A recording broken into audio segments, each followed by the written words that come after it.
አማራዊ ድርጅት ተመሰረተ ሳይሆን የጎጃሙ ፋኖ ሌሎችን ፋኖችን ውጦ አብጦ የመጣበት ድርጅት ነው። እኔ በኔ ፐርሰፕሽን አዲስ አበባና አዲስ አበባ መካከል በታንክም ቢዋጉ አንዱ አስፋልትና አንዱ አስፋልት ይዘህ ትዝናናለህ ቁጭ ብለህ ማለት ነው። ሁለቱም ሀገራት እጅግ ለሉዓላዊነታቸው ለሰርቫይቫላቸው መገናኘት አለባቸው። ስትራቴጂክ የሆነ አላያንስ ክሬት እያደረጉ ነው። በመሆኑም ይሄንን ጉዳይ ከትራምፕ ላይ የሚመጣው ተጽዕኖ እንደ ካውንተር ማድረጊያ መጠቀም የሚቻልበት ሁኔታ እዚህ ጋር አለ። ከኢትዮጵያ ነባራዊ ሀቅ ጋራ የተፋቱ ወይ ደግሞ ያልተገነዘቡ ሰዎች መንግስት የሚሆንና በቃ ፋኖ አሸናፊ ሆኖ መንግስትን አባሮ መጥቶ ኢትዮጵያ ውስጥ ፋኖ በሚባል ድርጅት ኢትዮጵያ የምትመራ ይመስሉ ሊኖር ይችላል። አፍሪካን ችግር በአፍሪካዎች ይፈታል የሚለውን አካሄድ ጥያቄ ውስጥ የሚከትለው ማለት ነው። ኤዩ ይዞት ነበረው ወይ ደግሞ አፍሪካ ዩኒየን ይዞት ነበረው ነገር ማለት ነው። እሱ እንደመጣሱ የሚወሰደው ስለዚህ ለኢትዮጵያ በጣም አደገኛ ሆነ ነገር ይሄ ጉዳይን አሁንም መሸሽ ነው የሚገባት። ተቀባይነትም እንዳይኖረው መከላከል ነው ያለባት ማለት ነው። ለኢትዮጵያ አደገኛ ነገር ነው ይዞባት ይመጣው። ሰንደቅ ዓላማ ጠላትን ዲፌንድ ኢትዮጵያኖች ተሰባስበው ዲፌንድ ያደረጉበት ሰንደቅ ዓላማ ነው ካለው በዚህ ስር ተሰባስበው መልሴ ሰንደቅ ዓላማ ያውለበለብኩ አማራን ብሔርተኝነትን የምናለመልመው ኒርሊ ነገ አማራን አገርም የብሔርተኝነት መጨረሻ አገርም መምሰረት ስለሆነ ማለት ነው። ውህደቱ ራሱ እንግዲህ ተናገር ካልከኝ ውህደቱ ክሽፈት ነው። ውህደት ነው ብዬ አልወስድም። የማይደገም ዕድል በአከራይ መሳቀቅን የሚያስቀርና እንዲህ በአማረ መልኩ በፒያሳ 100% ተጠናቆ ስራ ባስጀመርነው የንግድ ማዕከላችን ላይ ሱቆችን ከፈለጉ በገዙለት ከነተከራዩ ይረከቡታል። ከ2.8 ሚሊዮን ብር አጠቃላይ ዋጋ ጀምሮ እንዲሁም ልስራበትም ቢሉ ወደ ገበያ የሚገቡበት ለዓመታት ከእሑድ እስከ እሑድ ደምቆ በስራ የለመደ የገበያ ማዕከላችንን ቀድመው የራሱ ያድርጉ። እንደዚሁም 90% የተጠናቀቁትን ቅንጡ አፓርትመንቶቻችንን በልዩ ቅናሽ መሸጥ ጀምረናል። ቀድመው ቦታ ይምረጡ። በ0911 23 3000 ወይም በ0905 33 44 66 በማንኛውም ሰዓት በመደወል ቀጠሮ ያስይዙ። ሰላም ጤና ይስጥልን። በመላው ዓለም የምትገኙ ውድ አንድ አፍታ ሰዎች እንደምን አላችሁ? እነሆ አንድ አፍታችን ተጀምሯል። በቅድሚያም ዛሬው አንድ አፍታልታዊ የምንመለከታቸውን ዋና ዋና ጉዳዮች እናስቃኛችሁ። የመጀመሪያው ጉዳያችን 3 ዓመት ገደማ በተፈታተነ አደረጃጀት ከመንግስት ጋር እየተዋጉ የሚገኙት የፋኖ ታጣቂዎች ከሰሞኑ አንድ ድርጅት ፈጥረዋል ብለዋል። የፈጠሩት ድርጅት የአማራ ፋኖ ብሔራዊ ንቅናቄ ወይም አፋብን የተባለ ነው ተብሏል። እንግዲህ ይህ የፋኖ ወጥ አደረጃጀት በአማራ ክልል ጦርነት ላይ ምን አይነት አዲስ ለውጥ ወይም ደግሞ አሰላለፍ ይዞ ይመጣል የሚለው ጉዳይ ተጠባቂ ሆኗል። እኛም በዚህ ጉዳይ ላይ ያለን ምልከታ እናጋራችኋለን። ሁለተኛው ጉዳያችን የአሜሪካው ፕሬዚዳንት ዶናልድ ትራምፕ የግብፁን ፕሬዚዳንት አብዱል ፈታህ አልሲሲ ጋር ያላቸውን የግል ወዳጅነት መሰረት አድርገው በኢትዮጵያ ላይ ጫና ለመፍጠር አዲስ ካርድ መዘዋል። ይሄው አዲስ ካርድ ካይሮ በታላቁ በኢትዮጵያ ህዳሴ ግድብ ላይ የልብ እንዲሰማት የሚያደርግ ሆኖ ተገኝቷል። ይህኑ ተከትሎ ግብጽ ኢትዮጵያ እስካሁን በግድቡ ላይ ላካሄደችው ሙሌት ካሳ ትክፈለኝ የሚል ጥያቄ አቅርባለች። ለመሆኑ አሜሪካ ይዛው የመጣችው አዲስ የአደራዳሪነት ሚና በኢትዮጵያ ላይ ምን አይነት አንደምታ ይኖረዋል የሚለውን ጉዳይ፣ ኢትዮጵያስ ምን አይነት የዲፕሎማሲ አሰላለፍ ይዛ መቀጠል አለባት የሚለውን ጉዳይ እንመለከታለን። ሶስተኛ ጉዳያችን የትግራይን ጉዳይ የሚመለከት ነው። ከሰሞኑ በትግራይ ክልል አዳዲስ ክስተቶች እየታዩ ነው። ህወሓት ከኤርትራው ሻዕቢያ ጋር ጽምዶ በሚል ግንኙነት የሚያሳልጡለት ሰዎች እና እንደዚሁ ደግሞ የወታደራዊ ጀነራል አመራሮችን ጭምር እያሰረ ነው። ይህ ክስተት ህወሓት ወዴት ሊያመራ ይችላል የሚለው ጉዳይ ላይ ጥያቄ አስነስቷል።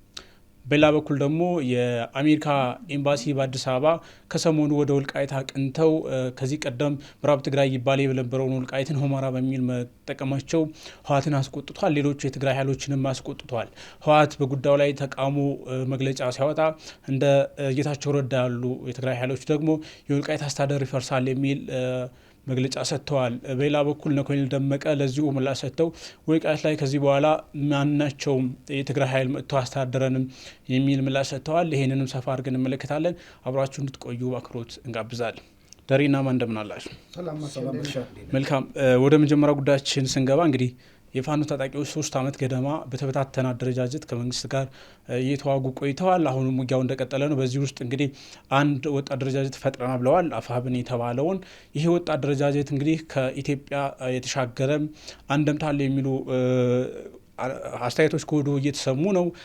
በኢትዮጵያ ውስጥ ምን አይነት ለውጥ ያመጣል፣ በተለይም ከመንግስት ጋር በሚኖረው ውጊያ ወደ ድርድር ያምራሉ ወይስ ምን ይዞ ይመጣል የሚለውን ጉዳይ እንደዚሁም ደግሞ በቀጠናው አሁን ካለው አሰላለፍ አንጻር ምን አይነት አንድምታ ያለው የሚለውን ጉዳይ እንመለከታለን። ደሬ ላንተ እድል ስጥና እንዲህ ከዚህ ቀደም የፋኖ ኃይሎች አንድ መሆን አለመሆን ጉዳይ ትልቅ አጀንዳ ነበር። ምን አይነት ኢምፕሊኬሽን ነበር የሚለውም በተደጋጋሚ ተነጋግረንበታል። ብዙዎችም ሲነጋገሩበት ነበር። አሁን ወጥ አደረጃጀት ይዘው መምጣታቸው መንግስት ወጣ አይደሉም ለመደራደርም አልቻልኩም ሲል ነበር። ራሳቸውም ደግሞ አንድ አለመሆናችን ፈትነውናል ሲሉ ነበር። አሁን አንድ መሆናቸው ምን አይነት አዲስ ነገር ይዞ ይመጣል የሚለውን ነገር እንመልከት።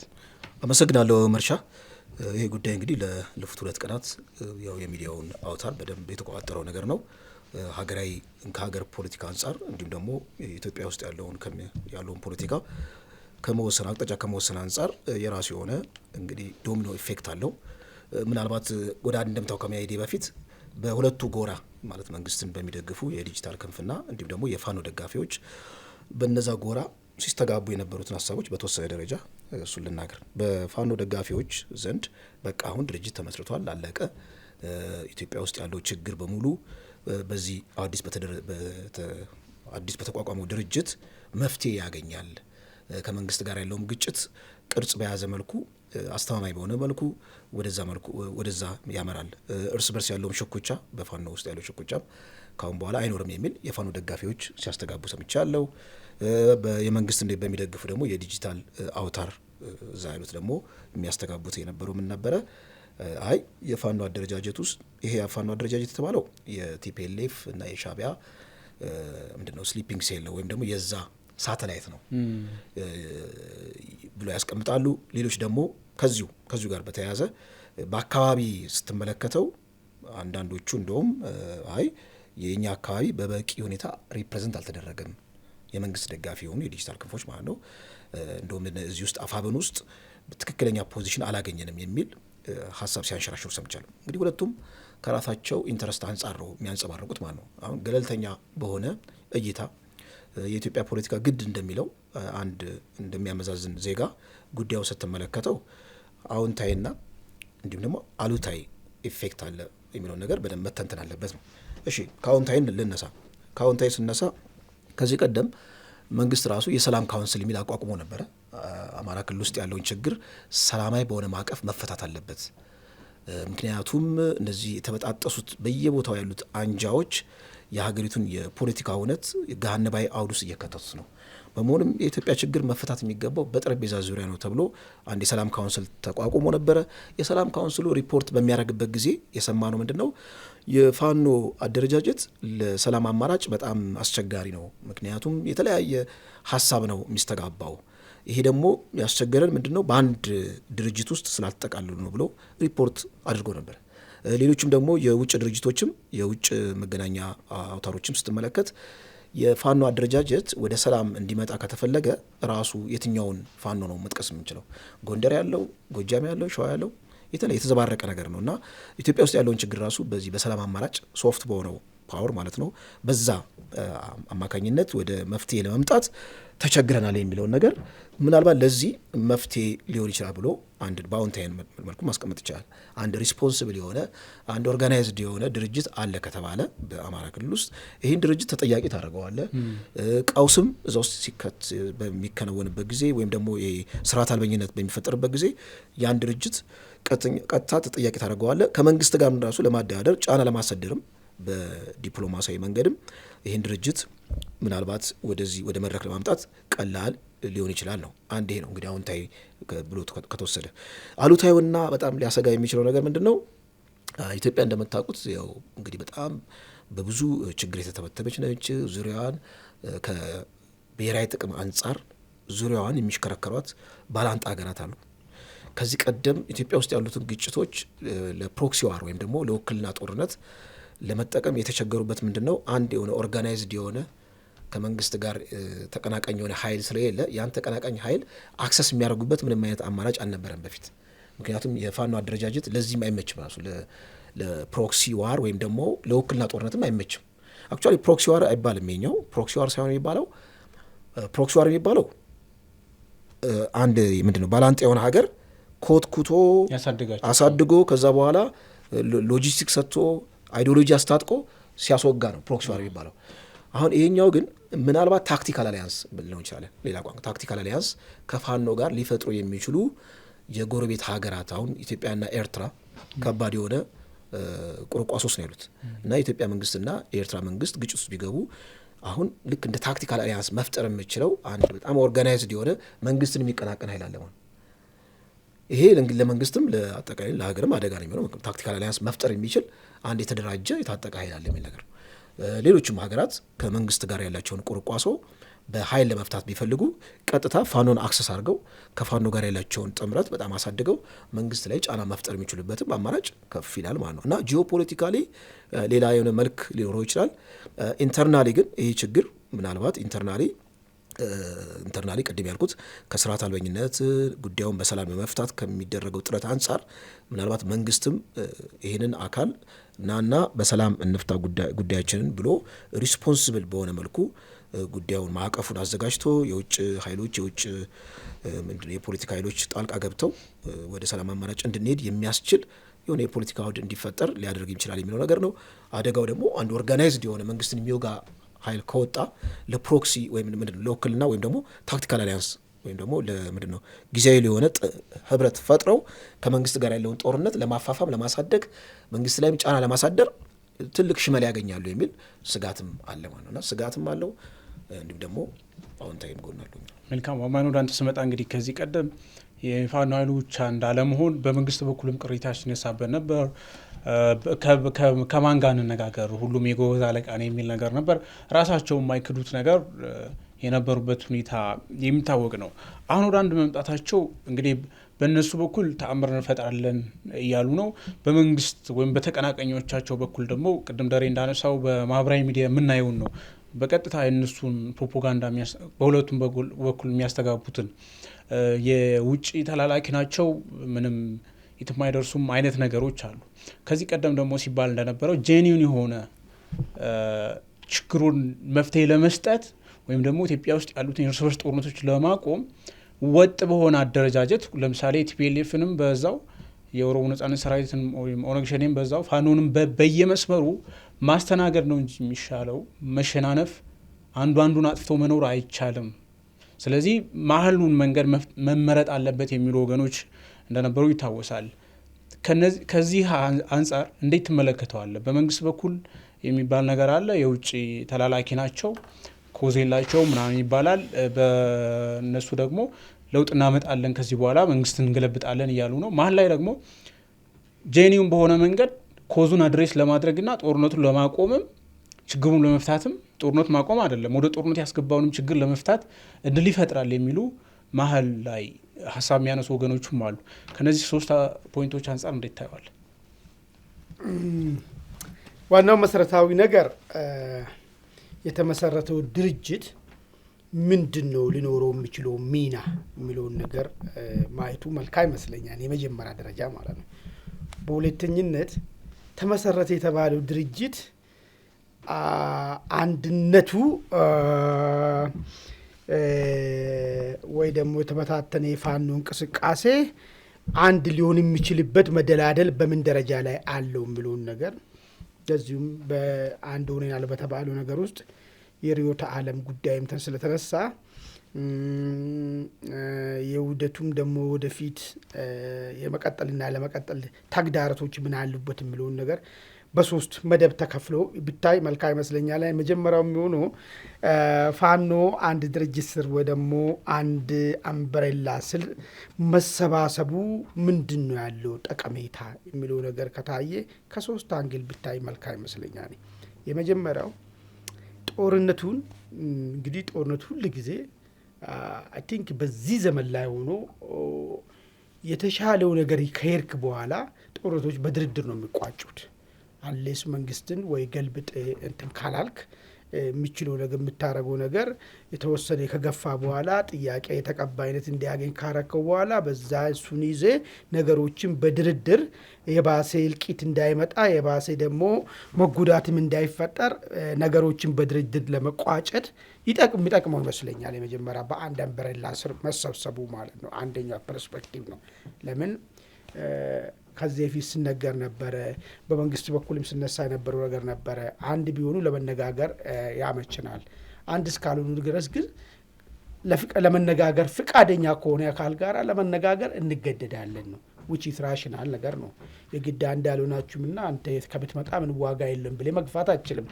አንድ ቢሆኑ ግን በጋራ አንድ ነገር ላይ ተነጋግረን ነገሩን በችግር ለመፍታት ዝግጁዎች ነን የሚል ነገርም ሲነሳ ስለነበረ አሁን ይሄ በር ተዘጋ ይመስለኛል። እንግዲህ አንድ ሆኗል፣ አንድ ድርጅት መስርተናል ብለዋል። ስለዚህ ድርድር ሶስተኛ ወገን በተቀመጠበት ተነጋግሮ ችግሩን በሰላማዊ መንገድ ለመቋጨት ፍላጎት ያለው አካል አሁን ሁኔታዎች የተመቻቹ ይመስለኛል። ስለዚህ ለድርድር አመቺ ሁኔታ የሚፈጥር ነገር ይመስለኛል ማለት ነው። ከዚህ ቀደም ላይ ባለው ጄኒን ይሆናል ድርድር ሶስተኛ ወገን ባለበት ተደራድረም ልትስማማም ላትስማማም እኮ ትችላለህ።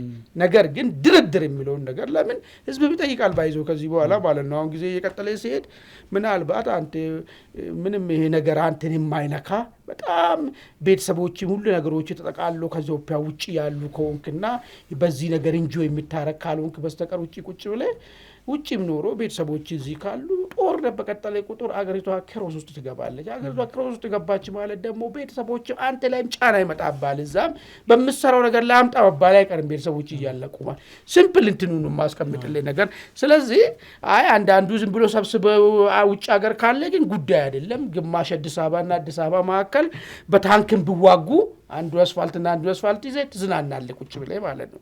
ለነሱ ሳይሆን ለሰፊው ህዝብ ጥያቄ የተፈጠረ ይላል። ጦርነቶች በቀጠሉ ቁጥር ይሄን ነገር ተነጋገሩና ልባት ፍጠሩ እኛ የተጎዳን ነው የሚለው ነገር ስለሚፈጠር ለድርድር በር የሚከፍት ሁኔታዎች የተመቻቸ ነገር ይመስለኛል። ሁለተኛ እንግዲህ ይሄኛውን መቼም ይሄን ሐሳብ የሚያቀነቅኑ ስላሉ ለአንሳኛው ነው። ፋኖ መንግስትን አሸንፎ ስርዓት የሚፈጥርበት አንድ ድርጅት ሲፈጥር ማለት ነው። እንደዚህ ብሎ የሚያስበዋሉ ሞስትሊ በተለይ ውጭ ሀገር ያሉትና ከኢትዮጵያ ነባራዊ ሀቅ ጋራ የተፋቱ ወይ ደግሞ ያልተገነዘቡ ሰዎች መንግስት የሚሆንና በቃ ፋኖ አሸናፊ ሆኖ መንግስትን አባሮ መጥቶ ኢትዮጵያ ውስጥ ፋኖ በሚባል ድርጅት ኢትዮጵያ የምትመራ ይመስሉ ሊኖር ስለሚችል ይህን ሁኔታ የሚያመቻችለት ነገር ይሆናል ማለት ነው። አንድ የጋራ ድርድር ለምን ስለሰማው ነው ሚዲያ ላይ በደንብ 4 ኪሎ ያልገባ ነው አንድ ድርጅት ስላልተፈጠረ ነው። አሁን 4 ኪሎ የምንገባበት ሁኔታዎች ይፈጠራሉ ምናምን ስለሚባል ይህን ሀሳብ ለሚያስቡትም ሀሳቡን እንግዲህ እውን ሊሆን የሚችልበት ድርጅቱ ተፈጥሯል ማለት ነው። 4 ኪሎ ገብቶ ኢትዮጵያ በፋኖ በሚባል ድርጅት የሚመራበት ሁኔታ ለመፍጠር ማለት ነው። በሶስተኛ ደረጃ ከሌሎች ኃይሎች ጋር ለመተባበር ሁኔታ ይፈጥራል ይህ ድርጅት ማለት ነው። ኃይል ስንል ምንድን ነው? ኢትዮጵያ ውስጥ በሚንቀሳቀሱ በዚህ ሰዓት ላይ የተንቀሳቀሱ ያሉ የብሔር ድርጅቶች ናቸው። መሳሪያ ይዘው የሚንቀሳቀሱ ብሔራዊ ድርጅት የለም። ጫካኔ ምን አስፋራስ ማይኖሌጅ ማለት ነው። ከውሃት ከኦሮሞ ነጻነት ሰራዊት ጋር ተባብረው ለመስራት የሚችሉበት ሁኔታ ድርጅት አንድ ድርጅት ቅርጽ ስለሚፈጠር ሁኔታዎች ያመቻቸው ይሆናል። ከውጭም ደግሞ ቅድም ደረጃ አስቀምጠዋል ካሞክሯል አንድ ድርጅት ጋራ ማውራትና የተለያየ ተበታተነ ኃይል ጋራ ማውራት ምናልባት አጀንዳቸውን ለማስፈጸም ለሚፈልጉ ኃይሎች ምቹ ላይሆንላቸው ይችላል። ላይክ እንደነ ሻዕቢያ እንደነ ግብጽ እንደነ ሱዳንም ቢሆን ለአቂ በዚህ ቢበቁ አንድ ድርጅት ተፈጥሮላቸዋል። በዚህ ድርጅት አማካኝነት የሚፈልጉትን ነገር ማድረግ የሚቻልበት ሁኔታ ሊፈጠር ይችላል ማለት ነው። አብረው ለመስራትም ከተፈለገ አሁን ቢሮ መክፈትም ከተፈለገ ድርጅቱ ስለተመሰረተ ስሙ ስለተመሰረተ በዛ መንገድ ማስኬድ ይቻላል ማለት ነው። ይሄ ከድርጅቱ መመስረት ጋር ተያይዞ ሊመጣ የሚችል ጉዳዮች ናቸው ማለት ነው። እስቲ ይሄን ሁሉ ስላወራን ይሄን ሁሉ ለድርድር ለመብቃት ይችላል ወይ ደግሞ መንግስትም ገርሶ ፋኖ የሚባል ድርጅት ምንድነው አማራ ብሔራዊ ንቅናቄ የሚባል አፋብን ነው ይባላል። አማራ ፋኖ ብሔራዊ ንቅናቄ ኢትዮጵያን ሲያስተዳድር ማየትም ለሚሹ ሰዎችም ይሄ ድርጅት ነው ብለን ላወራነው ድርጅቱ በምን ደረጃ ነው አሁን ባሉት ልክ ስኬታማ የሚሆንበት መደላደል አለ ወይ የለም የሚለውን ከሶስት አንግል አስቀምጥልን። የመጀመሪያው እንግዲህ አንድነቱ ስኬታማ የሚሆንበት መደላደል ይኖር ወይ የሚለውን ነገር ዝም ብለህ ድርጅትን ሰምተናል። ከዚህ በፊት አፋባ የሚባል ድርጅት ይመሰረታል። ምንድነው ደግሞ አፋድ ደግሞ የሚባል ይመሰረታል። ከዛ በፊት አላውቀውምና ያው ኢሹ የሆነ የመጣ ከዛ በኋላ ሰው በደንብ ይባላል። ግን ድርጅት ሆኖ መውጣት አልቻለበት ሁኔታ ነው የተፈጠረው። ድርጅት ሆኖ ያልወጣበት ነገር ምንድነው? ከስም የዘለለ አንድ ሰራዊት፣ አንድ እዝ፣ አንድ አስተሳሰብ መፍጠር ያልቻለበት ሁኔታ ነው ነበረው። አሁን የተመሰረተ የተባለው ድርጅት አንድ ሰራዊት ኖረዋል ወይ? አንድ ሰራዊት ማለት ምንድነው? ለምሳሌ የቴድሮስ ኢዝ የሚባል አለ፣ የበላይ ኢዝ የሚባል አለ፣ የአሳምነው ኢዝ የሚባል አለ። እዚህ ሸዋ አካባቢ ደግሞ አንድ አለ እንበል።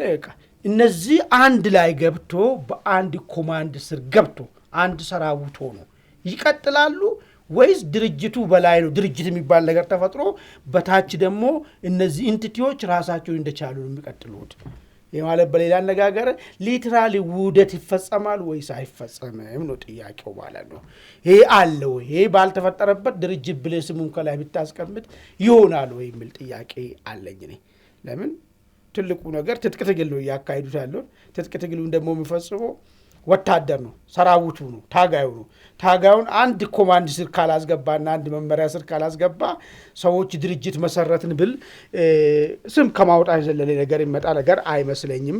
ይሄ አንዱ እንትን ነው። ሁለተኛ ሪዮትን በተመለከተ ሪዮት ዓለም እንመራበታለን የተባለ ሪዮት ዓለም አማራዊ ብሔርተኝነት ነው የሚል ነገር መግለጫቸው ውስጥ ተቀምጧል። እንግዲህ ይሄ አማራዊ ብሔርተኝነት የሚለው ነገር ለተነሱበት ፖይንት ጋር ይገናኛል ወይ የሚላን ደግሞ ሰበዝ እንድንመዝም ያደረገናል። ለምሳሌ ብዙ ጊዜ ስንሰማ ይሄ ንቅናቄ የተፈጠረበት የትጥቅ ትግል እንዲወለድ ያደረገበት ዋናው ነገር የብሔር አስተሳሰብ ኢትዮጵያ ውስጥ የፈጠረውን ለዛም ደግሞ በአማራ ጥላቻ ላይ የተመሰረተ የፖለቲካል አይዲዮሎጂ የፈጠረው ውጤት ነው። ተያይዞ ለምሳሌ ከክልሉ ውጭ ያለው አማራ ተፈናቀለ፣ ተገደለ፣ እንደ ሶኦን ተደርጓል በሚል ነገር ነው አንዱ መነሻ እንደ ግብዓት ነው። አማራ እንደ ልቡ መንቀሳቀስ አልቻለም ማለት አሁን ያለው የብሔር አስተሳሰብ ገድቦታል የሚል ነው። ይሄንን ብለህ ተነሳ አፍ አሁን አማራን መብት የሚያመጣው በብሔርተኝነት ወይ ደግሞ በአማራዊ ብሔርተኝነት በመጓዝ ነው የሚለው ነገር ለነዚህ ተነሳንለት ለተባለው ጥያቄ መልስ ሊያመጣ ይችላል ወይ የሚል ጥያቄም በአይምሮ ውስጥ እንግዲህ በደንብ አናላይዝ መደረግ መቻል አለበት ማለት ነው። ይሄ አማራዊ ብሔርተኝነት ሊገፋ የሚችለው ገፍቶ ቢሄድ አንድ ጥሩ ብሔርተኛን ልክ እንደ ትግራይ ብሔርተኛ እንደ አማራ ክልል ላይ ጥሩ ብሔርተኛ ድርጅትና ኃይል ሊፈጥር ይችላል። ከዛ በኋላ ሊሆን የሚችለው ኢትዮጵያ ውስጥ አንድ ዜጎች በማንነታቸው የሚጠቁበት የምትታደግበትን አገር ሳይሆን ልክ ልል የሆነ ኮንፌዴሬሽን አይነት ነገር አማራም የራሱን የሆነ አይነት ክልልና አገር ነው ክልል የሚለውን ነገር ይዞ ከሌሎች ጋር አብሮ ተሰባጥሮ አገር ኢትዮጵያ የምትባለው መስርቶ የሚጓዝበት በዛ ሂደት ውስጥ የአማራ ጥያቄ ሊመለስ ይችላል ወይስ ሰዎች በዚህ ሂደት የተነሱ ሰዎች ስልጣን እንዲያገኙ ነው የሚል ጥያቄም ሌላ ያመጣል። ሁለተኛና በጣም ኢምፖርታንት ነገር የሚታየኝ አረንጓዴ ቢጫ ቀይ ታውቃለህ? ባንዲራ ሰንደቅ ዓላማችን ሰንደቅ ዓላማ ይሄ ሰንደቅ ዓላማ እንግዲህ ብዙ ጊዜ ጠላትን ወራሪን የመለስንበት ሰንደቅ ዓላማ ነው። ጣሊያን እንዲፊት የተደረገበት ኢትዮጵያኖች አንደርዚስ አንትን ነው ተሰባስቦ ብዙ ነገሮች ተደርገዋል። አሁን አማራዊ ብሔርተኝነት ነው እናቀነቅናለን የተባለ ይሄ የአገራዊ ምልክት ያለውን ሰንደቅ ዓላማ ይዞ ወይስ ሰንደቅ ዓላማው የአማራ ድሮም የአማራ ነበረ ወይስ እዚህ ሰንደቅ ዓላማ ጀርባ ያለው ሪያሊቲ ተክዷል የሚል ጥያቄም ድናነሳ ነው የምናደርገው። እኔ እስካሁን ድረስ አብዛኛው ቦታ ላይ የሚታየው የአረንጓዴ ሰንደቅ ዓላማው ነው የሚያዘው። ሰንደቅ ዓላማ ደግሞ የብሔርተኛ አይደለም የኢትዮጵያ ሰንደቅ ዓላማ ተብሎ ነው እሱ የሚደረገው። ማምጫውም ጣሊያን እንዲፊት ያደረግንበት የሀገራዊ አንድነት በዚያም በሬላ ስር ነው የተጠበቀ ተብሎ ነው። አሁን ግን የምናቀነቅነው የአማራዊ ብሔርተኝነት ነው የተባለ በዚህ ሰንደቅ ዓላማ ራሱ ይዞ መጓዙ ሰንደቅ ዓላማው ራ ጥያቄ አያስነሳም ወይ የሚል ሌላ ጥያቄ ብራንድ ነው። በነገራችን ላይ ለምሳሌ እናንተ ኤርትራ በነበራችሁ ግንቦት ሰባት ይጠቀመው ነበር። አሁን ኢዜማ ይጠቀመው ሌላ ፓርቲ የሚታጠቅ ይሄ ምንድነው? ጀስት የሀገሪቱ የሰንደቅ ዓላማ ቀለሞች አሉ አይደለ? ሁሉም ይወክለኛል በሚለው ሎጎልም ልበለው አርማ ብለውም እንደዛ አይነት ነገሮች ተጠቀሙ። አርማ እኮ አይደለም ሰንደቅ ዓላማው እኮ ነው የሚለበለበው። ሌሎች ድርጅቶችን ሲያውለበልቡት እኛ ህብረ ብሔራዊዎች ነን፣ የኢትዮጵያ ልጆች በዚህ ስር ተሰባስበናል፣ የተሰባሰብነው ለኢትዮጵያ አንድነት ነው ብሎ ነው የሚያውለበልቡት። ይሄን ነገር አንተ ለአማራ ብሔርተኝነት ነው ተሰባሰብኩ ካልክ ይሄ ባንዲራ የሰንደቅ ዓላማ ስር መሰባሰቡ ወይስ ከዚህ ፊት እስከ ሰንደቅ ዓላማው ጀርባ ያለውን አይዲዮሎጂና ፍልስፍናን አይፋለስም ወይ?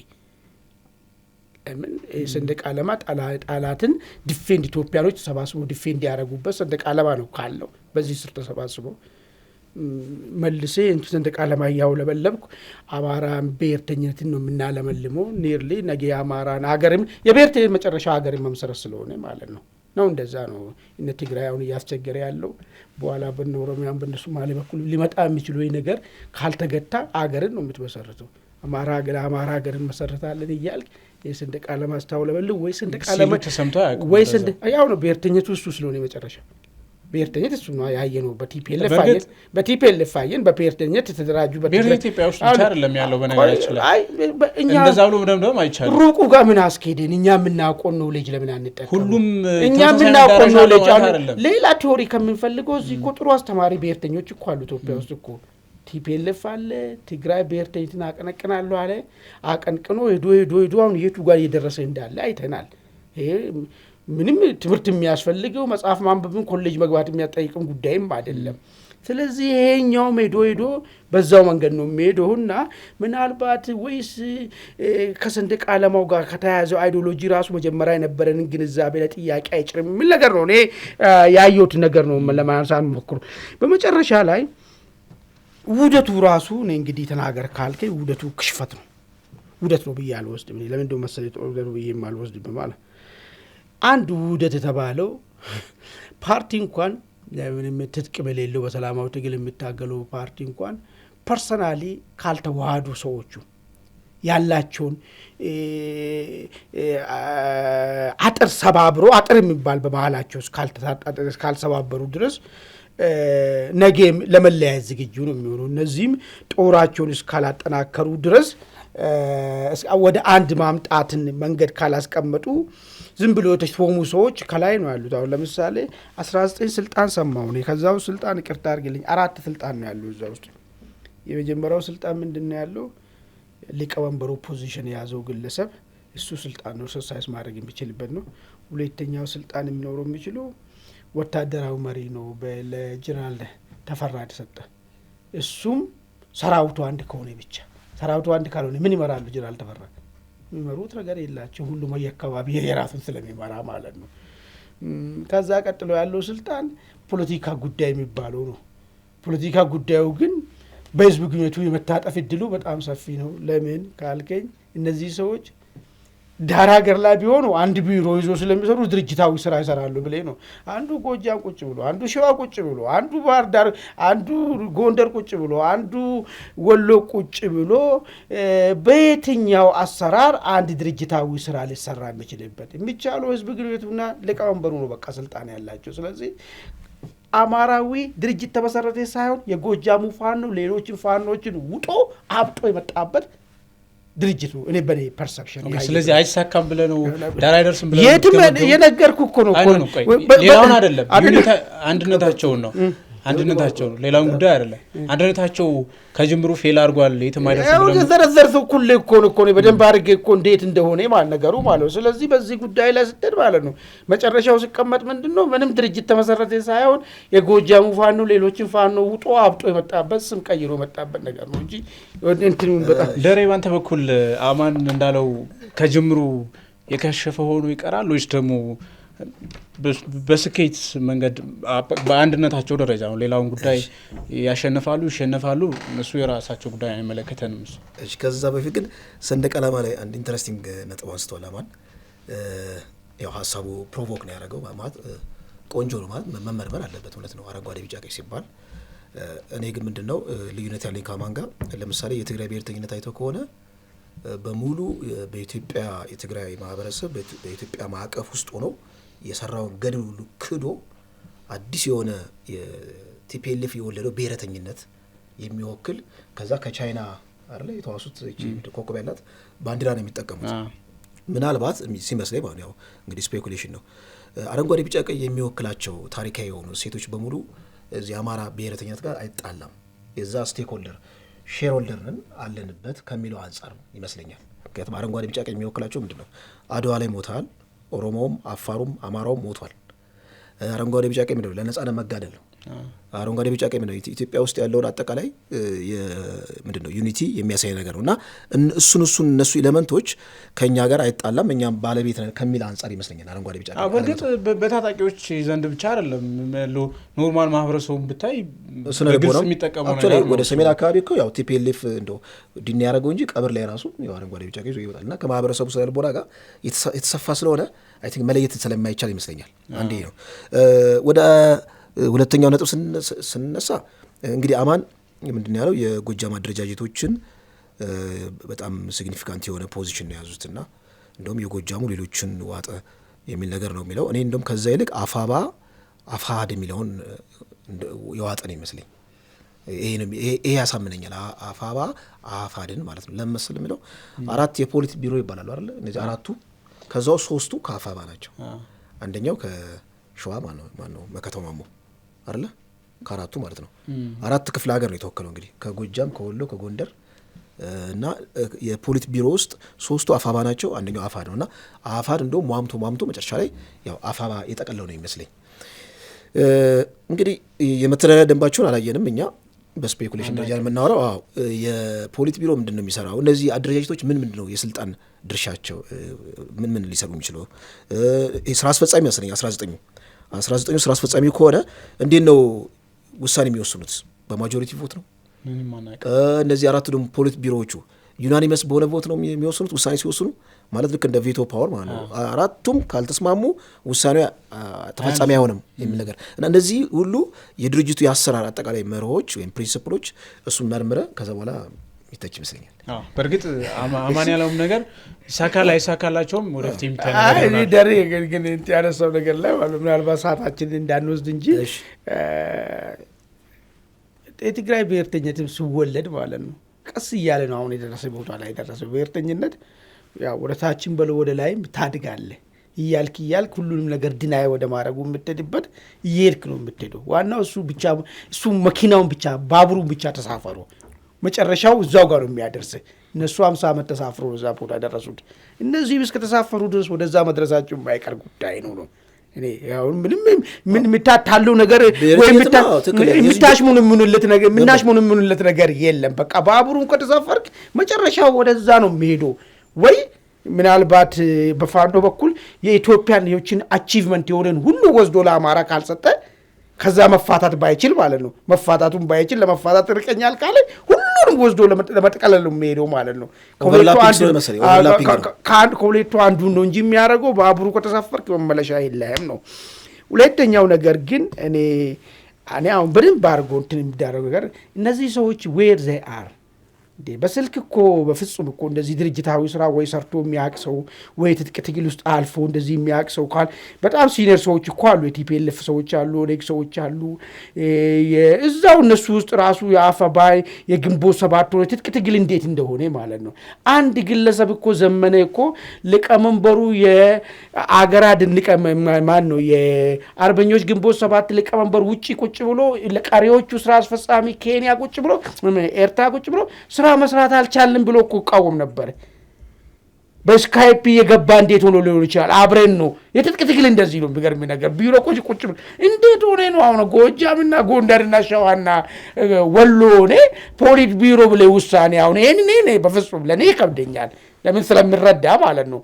ዝም ብሎ ነገሩን ለምረዳ ሰው በደንብ አቤት አለቀ ሊል ይችላል ይሄ በፍጹም ሊሆን የሚችል ኢማጂን ሊደረግ የሚችል ነገር አይደለም ነው መልካም ወደ ሰዎቻችን ወደ ሁለተኛ ጉዳያችን እናልፋለን ሁለተኛ ጉዳያችን የአሜሪካው ፕሬዝዳንት ዶናልድ ትራምፕ ከሰሞኑ ለግብጽ ፕሬዝዳንት አብዱል ፈታህ አልሲሲ አንድ ደብዳቤ ልከዋል በዚህ ደብዳቤ ላይ የታላቁን ህዳሴ ግድብ በተመለከተ አደራዳሪ መሆን ፈልጋለሁ ብለዋል እንግዲህ ትራምፕ በመጀመሪያው ስልጣን ዘመናቸው ድርድሩ ነጩ ቤተ መንግስት ጎትቶ ማስገባታቸው ይታወሳል። በዛም ኢትዮጵያን አስገዳጅ ስምምነት ለማስፈረም ከፍተኛ ጫና ሲፈጥሩ ነበሩ። ኢትዮጵያ በመጨረሻም ድርድሩን ጥላ በመውጣቷ ሳይሳካ ቀርቷል። ግድቡም ተጠናቆ ኃይል እያመነጨ ይገኛል በሙሉ አቅሙ። ነገር ግን አሁን ትራምፕ ይህን ካርድ መዘው መጥተዋል። ለግብጽ ውግንና ያሳዩበት ደብዳቤ ነው እንግዲህ ይፋ የሆነው። የግብጽን የውሃ መብት ማስከበር እፈልጋለሁ የሚል አይነት አቋም ነው ያላቸው። ግብጽም ይሄንን እንደ መልካም አጋጣሚ ተጠቅማ ኢትዮጵያ ከዚህ ቀደም ላከናወነቻቸው የውሃ ሙሌቶች ጭምር ካሳ ትክፈለኝ የሚል ክስ ይዛ ብቅ ብላለች። እንግዲህ ይሄ ነገር በቀላሉ የሚታይ ነገር አይደለም። ትራምፕ እንግዲህ በተለያዩ ሀገራት ያሻቸውን በኃይልም ይሁን በሶፍት ፓወር ጫና ለመፈጸም እየተጨረጨሩ ያሉ መሪ ናቸው። አቅማቸውም የሀገራቸውን ኃይል እየተጠቀሙ ነው የሚገኙት እና ከዚህ አንጻር ኢትዮጵያ ምን አይነት ነገር ሊጠብቃት ይችላል? በምን አይነት መንገድ ነው መዘጋጀትና ራሷን ከአጣብቂ ማውጣት ያለበት የሚለው ጉዳይ መነጋገሪያ ሆኗል። ደሬ ለአንተ ድል ስጥና እዚሁ ምናልባት በትራምፕ በኩል የመጣው የሁለተኛ ዙር የስልጣን ጊዜያቸውን ለግብጽ የምትፈልገውን ነገር የማሳካት በደብዳቤያቸው ላይ እንደውም ባለን የግል ወዳጅነት ጭምር ይህን ነገር መፍታት ፈልጋለሁ የሚል ነገር አቋም አንጸባርቀዋል። እንዴት ትመለከተዋል? 55 ቢሊዮን ኪዩቢክ ነበረ። ከዛ ውስጥ 38 ቢሊዮን ኪዩቢክ ጎሎብኛል ያለችው በኢትዮጵያ በህዳሴ ግድብ አማካኝነት። እንደውም አሁን የሚያስፈልገኝ 88 ቢሊዮን ነው እና ሪዩዝ እያረኩ ነው እየተጠቀምኩ ያለው የሚል ነገር ነው። እና ግብጽ በጣም የግብጽ ቅብጠቷን በጣም ይገርማል። ከዚህ ቀደምም ብላለች ደለል ሞላብኝ፣ ጎርፍ መጣብኝ አለች። ብዙ ነገር ደለሉን ይዛችሁ አጣርታችሁ ላኩልኝ ብላ ነበር አንዴ ነው። እና ያው እንግዲህ የግብጽ ቴምፖን አይተዋል። እንግዲህ ከኢሳያስ ጋር የሆነ አሊያንስ ክሬት አድርገው ብዙ ስራዎች ሰርተዋል። ከዚህ ደግሞ ጅቡቲ መጥተው ወደቡ አካባቢ ዶራሌ ወደብ አካባቢ የሚሰሩት ስራ አለ ታውቀዋለህ። እና ግብጽ የትኛውንም አማራጭ የዲፕሎማሲውንም እንደ አስፈላጊነቱ የኃይል አማራጭንም በመጠቀም ኢትዮጵያ ላይ ጫና ማሳደር ነው። ኢትዮጵያ ደግሞ ካውንተር የምታደርግበትን ስራ አንደኛ እንግዲህ ከዲፕሎማሲ ረገድ ከትራምፕ ጋር ያለውን ግንኙነት ያው ትራምፕ በባህሪያቸው በጣም ዊርድ ናቸው ታውቀዋለህ። የሚከተሉት የውጭ ጉዳይ ፖሊሲ በጣም አነጋጋሪ ነው። ኢቭን የአንድን ሀገር ፕሬዚዳንት እኮ ኃይል አሰማርተው ከዛ ከአገሩ ፕሬዚዳንት ማለት የአገሩ ፕሬዚዳንት ሉዓላዊነት ጥሰው ወስደው የሚያስሩ ትእዛዝ የሚያስተላልፉ ሰው ናቸው እና በጣም ብዙ ነገራቸው ያው ዊርድ ነው። ግብጽ ልታፈንዳው ትችላለች ግድቡንም ብለው ነበር ከዚህ ቀደም። ያ ነገር አለ። ዞሮ ዞሮ አሁንም በህግ ማዕቀፍ ውስጥ ኢትዮጵያ አሸናፊ የምትሆነው አንደኛ ያው ህዳሴ ግድቡን ኦልሬዲ ተገድቧል። ከተገደበ በኋላ አቅም የማመናመንና የማዳከም ስራ ነው እነሱ የሚሰሩት። ሌላ ግድቦችን ቁጥጥሩ ላይ እጃቸው ማስገባ ነው። ቁጥጥሩ ላይ ለምሳሌ አለቃቁ ላይ ሊሆን ይችላል። ዞሮ ዞሮ እጅን ምንድነው መጠምዘዝ ነው። በእጅ አዙር እጅን ጠምዝዞ ማንኛውንም ስራ መስራት ነው። ትራምፕን ነው ለመጠቀም የሚፈልጉት። ከዚህ ቀደም ምልክት ሰጥተዋል የውጭ ጉዳይ ሚኒስትሩ በትራምፕ አማካኝነት ከትራምፕ ጋር ባለን የተለየ ግንኙነት ህዳሴ ግድብ ላይ ማንኛውንም ስራ እንሰራለን ብለው መግለጫ ወጥተው ነበር ከዚህ ቀደም። ያ ደግሞ ትንሽ ሞከሩትና አይ ካሁን በኋላ እንደውም ዲፕሎማሲያዊ መንገድ አክትሟል ብለው ነበር። የኃይል አማራጭ ነው የምንጠቀመው ብለው ነበር። የኃይል አማራጩንም እየሞከሩት ነው። እንግዲህ ከዛ በኋላ ኢንተርናል ፖለቲክስ ውስጥ ደግሞ ኢትዮጵያ ውስጥ ያለውን ግጭት ደግሞ የበለጠ በማባባስ የፌዴራል መንግስቱን አቅጣጫ ለማስቀየር እንዲሁም ደግሞ አቅሙን ለማዳከም ሊሰሩ ይችላሉ። ይሄ እንግዲህ ስትመለከተው እንደ ሀገር ብዙ የሚያሳስብ ነገር ነው ማለት የአሜሪካና የግብጽ በእንደዚህ በጣም በተለየ መልኩ መተሳሰርና ኢትዮጵያ ላይ ጫና ለማሳደር ትከሻችን ወፍራም የሚሆነው ትከሻችን ደልዳላ የሚሆነው እንደዚህ አይነት ተጽዕኖ በምን መልኩ ነው ሲባል አንድ እንግዲህ ሀገራዊ አንድነት በጣም መጠናከር አለበት። እንደ ሀገር አንድነት ቅድም የጠቀስናቸው ግጭቶችም በራሳቸው ማዕቀፍ በመንግስት ቁርጠኝነት እንደው መፍትሄ አግኝተው እንደ ሀገር አንድ መቆም አለብን። አንዴ ነው። ከዛ እንደ ሀገር ከቆምኩ በኋላ የዲፕሎማሲው ስራ አገር ውስጥም ውጭ ሀገርም ያሉ ውጭ ሀገር ያለው ኮሚኒቲ ቀላል አለ። በነገራችን ላይ አሁን ሉዝ ያደረግነው ነው በተወሰነ ደረጃ እና ውጭ ሀገር ያለውን ኮሚኒቲ ጋር ያለውን ቁርቋሶ ወይም ደግሞ ቅራኔ የፖለቲካ ቅራኔ በመፍታት ፐብሊክ ዲፕሎማሲ በመስራት ሁሉም ዜጋ ለኢትዮጵያ ዋስ ጠበቃ የሚሆኑ አሰራር መሰራት አለበት። ይሄ እንደው ጥቅሉ ነው። ስፔሲፊክ ደግሞ ሲሆን ከትራምፕ ጋር በተያያዘ ወይም ከአሜሪካ ጋር በተያያዘ እኔ የሎቢስቶች ስራ በጣም አስፈላጊ ነው። ሎቢስቶችን በተመለከተ የቻይና መንግስት ይቀጥራል፣ ሩሲያ ትቀጥራለች። ሁሉም ሀገራት ይቀጥራል። አናቅም እንግዲህ እኛ በአደባባይ አንዴ በጭምጭምታ ደረጃ የሆነ ወጥቶ ነበር ኢትዮጵያ ቀጥራለች የሚል ነገርና ካውንተር ማድረግ የሚችለው በዛው በነሱ በሶፍት ፓወር መንገድ ነው። ይሄ አሁን እጅ መጠምዘዝና ግን ምንድነው አሁን የትራምፕ አካሄድ በሎቢ በራሱ የሚያምን ነው ወይ ማለት የተለመደው የዓለም አቀፍ ግንኙነቶችን ወይም የዲፕሎማሲ መስመሮችን የተከተለ አይደለም። በጣም ክሬዚ የሆኑ ነገሮችን እናይበታለን። ከግብጽ ጋር ደግሞ እንግዲህ ከፕሬዚዳንቱ ጋር የሆነ ግንኙነት አላቸው። ግብጽም ደግሞ በጋዛው ጦርነት ለአሜሪካ ፋቮር የምታደርግበት ነገር አለ። እሱን ጭምር ሲጨማመር ትራምፕ ያንን ነገር ኮንሲደር ያደርጋሉ የሚለው ጉዳይ እሱ ጥያቄ ነው። አሁን ብዙ የዓለም አቀፍ ግንኙነት ባለሙያዎች ሀሳቦችን እያጋሩ ያየው ነበርና ኢትዮጵያ በጣም የተጠና አካሄድ መከተል አለበት። ካልሆነ ሄዶ ጫና ሊመጣ ይችላል። በድርድር ውስጥ ገብታ እጇን ላለመጠምዘዝ ዳሪዛ ብትቆም እንኳን ወይም ደግሞ ድርድር ውስጥ ገብታ እጅ ላለመስጠት ብትታገል እንኳን ትራምፕ ባላቸው አቋም እንግዲህ በሁለተኛው የስልጣን ዘመናቸው የመጨረሻውም ስለሆነ ማድረግ የሚፈልጉትን ነገር ሁሉ በትር ማሳራ ይፈልጋሉ የሚፈልጉት አካል ላይ እና ያን ኮንሲደር አድርጎ የሚመጣውን ጫናም ጭምር ተቋቁሞ ለመጽናት መዘጋጀት አለባት የሚሉ ነገሮች አሉ። አሁን በሎቢስት በዲፕሎማቲክ ግንኙነቶች ብቻ የሚቆም ነገር አይደለም የትራምፕ አቋም አሁን አመጣጡ የሚሉ ሀሳቦች አሉ። ትክክል ነው። ጥሩ ሀሳብ ነው። ከዚሁ ጋር ተያይዞ አንዴ የዘነጋሁት ነገር ምንድነው ስትሮንግ የሆነ አሊያንስ ክሬት ማድረግ ያስፈልጋል። ኢትዮጵያ በጣም አቅም ካለው ሀገር ጋር ለምሳሌ እስራኤል ጋር ያለን ግንኙነት አለ።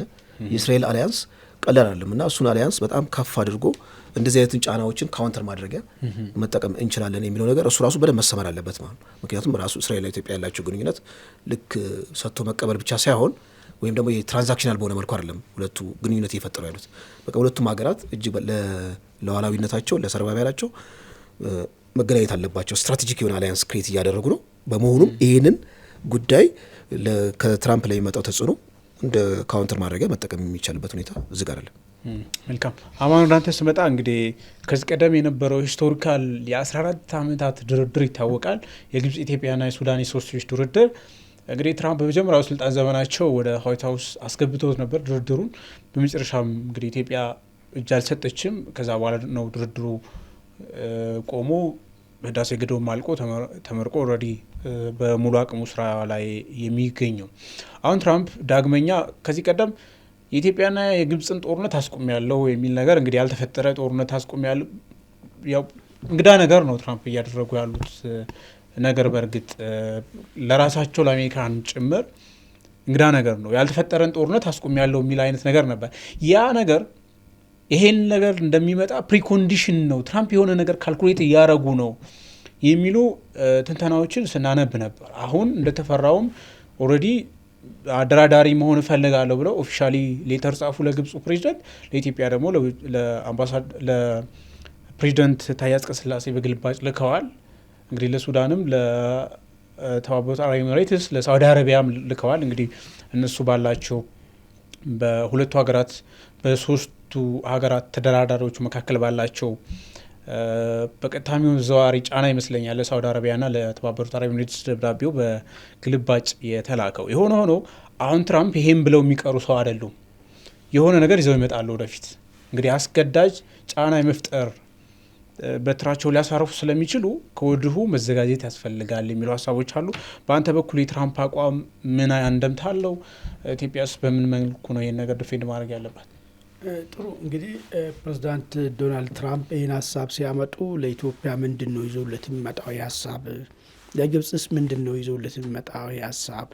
የሱዳን እንኳን እንለፈውና ይህን ሀሳብስ እንዴት ነው መቋቋም የሚቻለው የሚለውን ነገር ነው አሁን ጠቃሚ የሚሆነው ነገር ማለት ነው። እንግዲህ ግልጽ የሆነ ነገር አለ።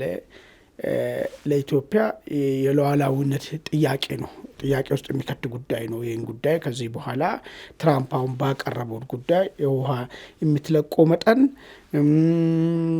ከዚህ በፊት አንቀበልም ብለን እምቢ ስንል የነበረው ነገር ማለት ነው። እሱን አሁን የመደራደሪያ ነጥብ አድርጎ እያመጡ ያለው። ግብጽ ደግሞ ከወዲሁ ለሱ ሁኔታዎች እንዲመቻቹ የሚደርሰኝ ውሃ ሁሉ ቀንሶብኛል የሚል ነገር ነው እያመጣች ያለችው።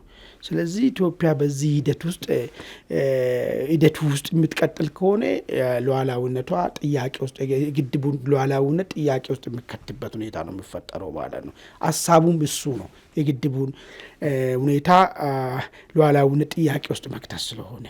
ስለዚህ ግድቡ ከዚህ በፊት ንግግር ሲካሄድ የነበረው ከአሜሪካ ወደ ኤዩ መጥቷል፣ ከዋሽንግተን ዲሲ ወደ ኤዩ መጥቷል።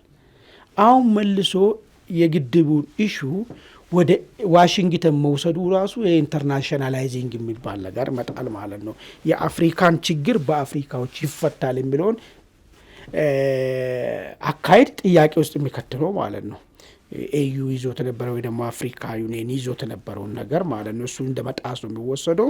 ስለዚህ ለኢትዮጵያ በጣም አደገኛ የሆነ ነገር ይህ ጉዳይን አሁንም መሸሽ ነው የሚገባት፣ ተቀባይነትም እንዳይኖረው መከላከል ነው ያለባት ማለት ነው። ለኢትዮጵያ አደገኛ ነገር ነው ይዞባት ይመጣው። በአንጻራዊ ለግብጾችስ ምንድን ነው ይዞ መጣ ካል የአሸናፊነት ነው። ባለፈ ባይንዲንግ አግሪመንት ስሉ ነበር።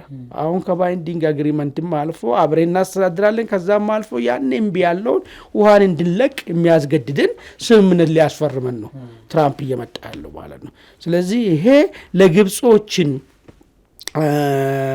አሸናፊ ለማድረግ እንግዲህ ግብጽና አሜሪካ ያላቸው ግንኙነት የሚታወቅ ነው። የረጅም ጊዜ ግንኙነት አላቸው።